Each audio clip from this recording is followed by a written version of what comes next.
Hello and welcome back to my home. This is Relish Crafts, where we relish in our crafts. I am your host, Frankie Mack. Welcome to my home. Today I thought I'd share with you how it is that I came about making my patchwork bucket hat. It was a part of my Style Up reveal for my boho blue overalls. I decided to make a hat to go with that overall set. I just couldn't help myself. I get going. I make, like, let's say a pair of pants, and then I want to make a jacket to match, and then I want to make a hat or a bag. It's just like, so many things that I want to make that match whatever it is that I'm making, and it becomes overwhelming. I was able to quickly make this hat, well, fairly quickly, and I wanted to share it with you so that you could make a version of your own. I found it to be quite simple. Now, this hat, when I found it, it intrigued me. I didn't know if it was handmade or not. I have no idea. I can't tell. There's no tag in it. There's some stitching that kind of looks just hand stitched, so that's why I'm leaning towards maybe somebody made it. They made it well. I found it at the Goodwill outlet. It's a very large hat, which I loved because most times bucket hats are a little small. Girl, I got a big head over here, okay? I just do. And now I'm getting derailed here. I said that to someone I knew. I was like, girl, I got a big head. And she's like, don't say that. I'm like, what? Like it's bad? I didn't say it was bad, girl. It's a fact. I have a big head, okay? That's why there's different hat sizes. And I got a big head. And so whenever I find these hats, they're always just too small. Even if it's like one size, the general fit of these hats is small. So I was really, really happy when I found it and it was large. Now, I didn't care for the print or the color. I just kept it knowing I'm going to try to upcycle this. And I just want to share with you how it is that I did so. So first, I have to assess my hat. I just kind of look at it top to bottom. And I want to say that these pieces will speak to you. This hat had 4 triangle pieces at the top. I could see seams. I could see that the pattern was 4 triangle pieces that made up the crown part of it. And then the brim, it was made up of one circle, but it had a seam to it, right? So I knew that one part of the circle was open. And so it's good to just kind of look at whatever it is that you're trying to duplicate or use as a pattern, because it is talking to you. It's letting you know how it was made up. And so once I assessed it, I saw that it had a lining in it, which is fine.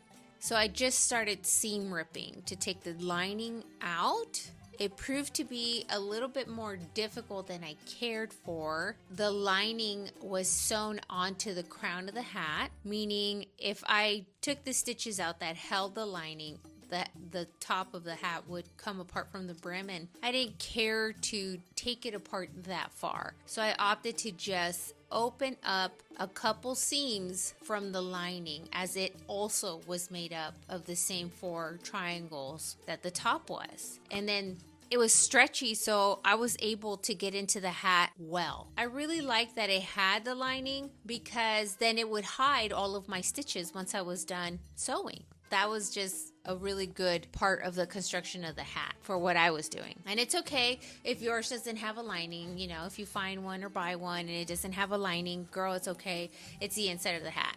As you can see, I'm able to turn the hat inside out easily because it doesn't have any structure to it. Now, I just selected some scrap fabric. Okay, I'm not sure what this fabric's called. It's quite translucent, but it has enough. You know what? Actually, it was a part of a bed skirt. It's like the center part of the bed skirt, okay? And so I just cut that up sometimes when I'm making patterns. So I just took a piece of it. I pinned it onto the hat where that triangle piece was. And once I pinned it, I trimmed around it, right? I am very generous with seam allowance. Part of the perk and beauty of patchwork is, girl, you don't have to be precise, especially if you don't mind a raw edge look. And I don't. I rather prefer it. I love distressing. I like frayed edges. I think it adds to that boho aesthetic. So I trimmed around. After I pinned it on, I trimmed around, and as you could see, I was left with this triangle piece that served as my pattern. and all I had to do now was cut out 4 pieces of whatever fabric I was going to use. I'm showing you that I decided to opt for a quilted fabric. This was a pillowcase that I thrifted, and I really liked the colors. It had like some really sweet little floral prints, and I loved all the quilted work on it. And so I decided to cut the pieces for the top of my hat out of that pillowcase. So I pinned my pattern to the pillowcase and just cut out 4 pieces. Very simple. Now I used that same scrap fabric for the brim of the hat. I cut a piece out of the scrap fabric large enough for the hat, okay, with enough room for seam allowance. I pin it onto the hat and then I cut around it, making sure that I leave excess fabric on the edge for the seam allowance. After I was done with that, I cut out the center of that pattern fabric.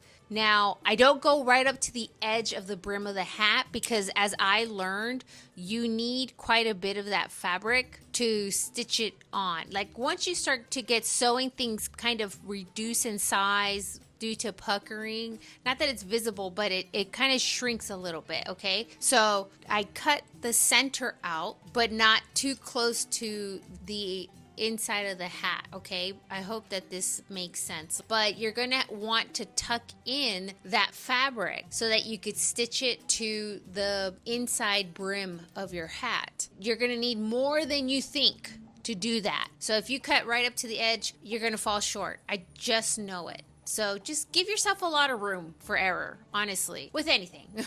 So you see I have my pattern made out. Now when I pinned the fabric to the hat, there was a pleat there. And so I cut out that excess because it's not a very perfect circle. This hat kind of drooped down a little bit, which I love. I love the fit of it. In order for it to droop down this way, you have to have cut out a triangle piece so that a downward circle is what happens. And I found that out just by trying to make a pattern. You learn things even when you're upcycling, even when you're not making something from scratch and fresh patterns, you know, there's a lot to be learned just by trying to copy something like this. And I learned it's not going to lay flat because it's not a flat circle. There's a triangle that was cut out to allow it to kind of cup downward this way. And I learned that when I was making this. In my Boho Blues upcycle video, where I make my blue overalls, I use a quilt that I bought at the Goodwill outlets. And this fabric was a part of that quilt, right? Because I harvested some really cute characters for applique to use on that project. I wanted to use it here so that it somewhat matched that project. And I went ahead and harvested some of this fabric from that quilt. I laid my pattern on top of it. You go ahead and pin it in place so that there's not shifting, or if you trust your cutting, you can then just cut out around it because we're not looking for perfect. And I also cut out the center, being mindful of just being generous with everything. Now, for the top part of my hat, I opted to use another quilted pillowcase. This one was a little bit different in that I liked that it had these plum colors in it. It had the same small squares, and this was also thrifted, but I wanted different parts of this pillowcase to be a part of my brim. Because if I just laid it flat, I would get too much of the creamy white center, and I didn't really want too much of that. So I cut it in half so that I could lay it wherever I wanted onto the pillowcase and cut out the parts of that fabric that I wanted to use rather than be limited by where the circle falls. And it doesn't matter. As long as you make your pattern, you can cut it up into all the different shapes that you want, okay? And get different patches that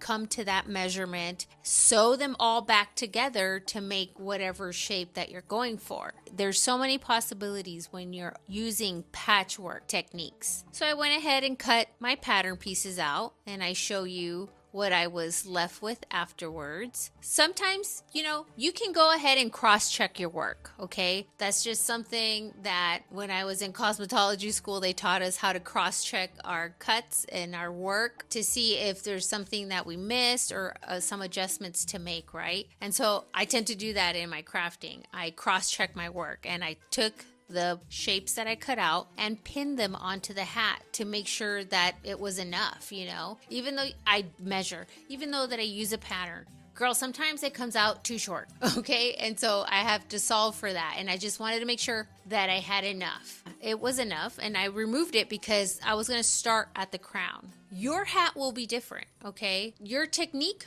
might be different, okay? This is just to inspire you or to kind of show you my process in hopes that you can just feel free to give it a shot for yourself. I pinned on the first triangle and I just sewed it on. It was fairly easy. I just had to be mindful that I didn't catch the lining feeding it into the needle. I just wanted to be sure that I didn't catch the lining fabric because then I would have to correct that mistake. Just like how you saw me do the first triangle, I went and did the second triangle. I pinned it on and sewed it on. And then I did the third and the fourth until it was complete. And I show you what it looks like with all 4 triangles sewed on that make up the top of the hat. Now that that's done, I can start adding the brim fabric. And all you do is just pin it in place to your liking and sew it on. This is actually fairly easy to sew because you're just kind of feeding it and it's already round. It's easy to manipulate. And I just kind of show you what it looks like with both pieces sewn on. And you could kind of see my stitching on the inside brim against that black fabric. How it is that I just kind of went around in a circle. And because I'm doing patchwork, it doesn't really matter where the stitches lay as long as it's securing it to the brim. Now I'm tucking the top part of the brim fabric, right? To try to create a clean seam. I'm going to tuck it in, that excess fabric, pin it in place, and just sew it. Now, because I'm making it match my last project, I took some of the applique that I had harvested from that quilt, these cute little characters, and I pinned it onto the hat, okay? I just decided where I wanted it to go and sewed it. After I sewed a couple of those characters on, I decided to add some denim stars because that's what I did to my last project. I just decided where the placement was going to be for them and sewed them on. In my overalls project, I also added some florals, and so I did the same with the hat. I just went ahead and cut out some flowers from the fabric I was using, decided the placement, and sewed those on as well. You can put whatever you want on your project. That is the beauty of this art. Now, once I've placed all the applique that I could ever want onto this hat, I'm done, right? I'm pretty close to done, and I just have to sew on the bottom brim fabric. I did it just like how I did the top brim fabric. I just pinned it into place and sewed in a circular motion, and that was it. It was on. I thought there was enough of a raw edge and a frayed look that I created a clean seam for the brim of my hat, and it went well. I mean, there's going to be trial and error, but with this look, this very boho patchwork look where you just got all kinds of different fabrics and raw edges, girl, it's hard to mess it up. Now, the one part that I did not capture was that I re-sewed the lining together, so that's back into one piece. That was very easy to do, and I sewed this brim fabric by hand to the inside edge here where the crown is, just because it was already at the end and I didn't want to have thread that went around in a circle securing the inside fabric, right? Because I had already done all my applique, and even though there's a lot of random stitching, I just didn't want a piece of thread running over my applique in a straight line necessarily, so I just went ahead and did that by hand, and it went by very quickly.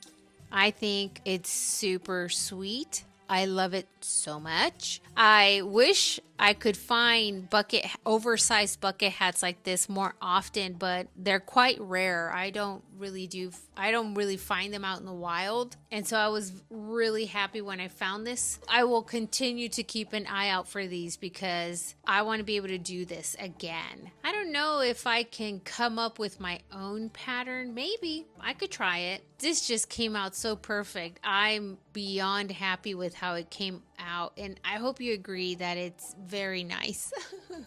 I'm sure you'll let me know if you think so or not, but it's super sweet. I love it. I love how it fits too. I hope you agree. It's just, I like drowning in a fabric. I like large accessories, oversized accessories, oversized looks. I'm into them. So I hope you will give it a try. There are plenty of bucket hats that can be found at thrift stores or even big box stores. You know, you can just have a lot of fun and create a unique piece like this. It takes a little bit of time and effort, but it's worth it. I love all of my style sisters. I have been looking for every single one of you.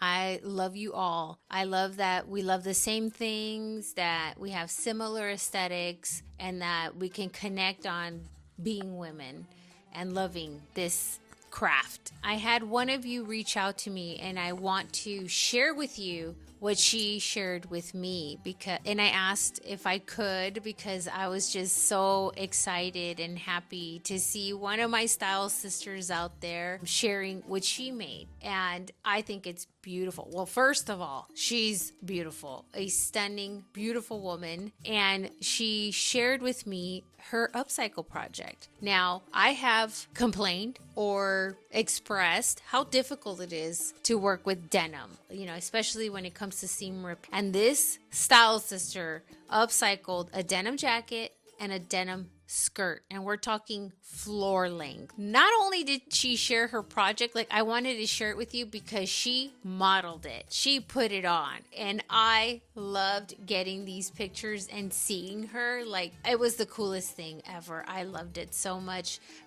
That's why I'm sharing it with you. She used obviously a different types of denim that you could see, like the patchwork, and it's not all like in the same shapes. She used different shapes, and I loved how in the back of her skirt there was a long button-up section, and then it drops down to that lighter denim.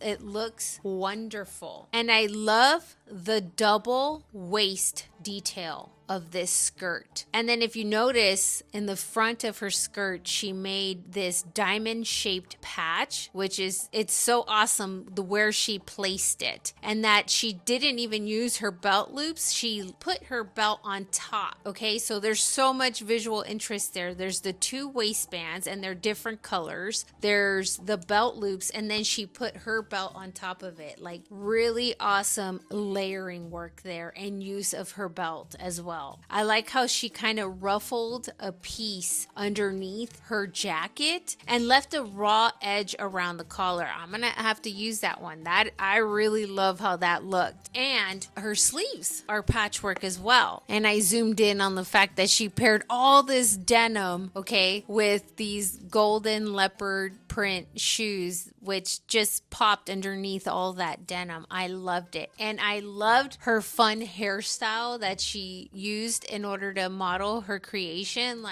The whole thing was fabulous, and it just filled my heart with joy to see a style sister sharing what she did and modeling it and looking beautiful in it as well. I hope you all agree and show our fellow style sister Monica some love. She also shared with me her Pinterest account. She has some really beautiful pinned boards that she created in case you guys want some inspo and just kind of check out what it is that she loves and finds inspiration from. It's wonderful and beautiful. I'm going to link it in my description box so that you guys can go and check it out. She's our fellow style sister. Thank you, style sister. You made me so happy sharing your art with me, and thank you for allowing me to share it with all of our other style sisters out there. And if any of you want to share your creations with me, even if you don't want me to show it, just know that I'm receiving it with love and without any kind of judgment. I'm proud of all of you, and I know that just with a little bit of application, a little bit of give a damn, you can do anything I can do, and you can do it better than me. I just know it. Thank you for being here. Thank you for supporting my art. I love you for that. And until my next video, I'll see you next time. Bye.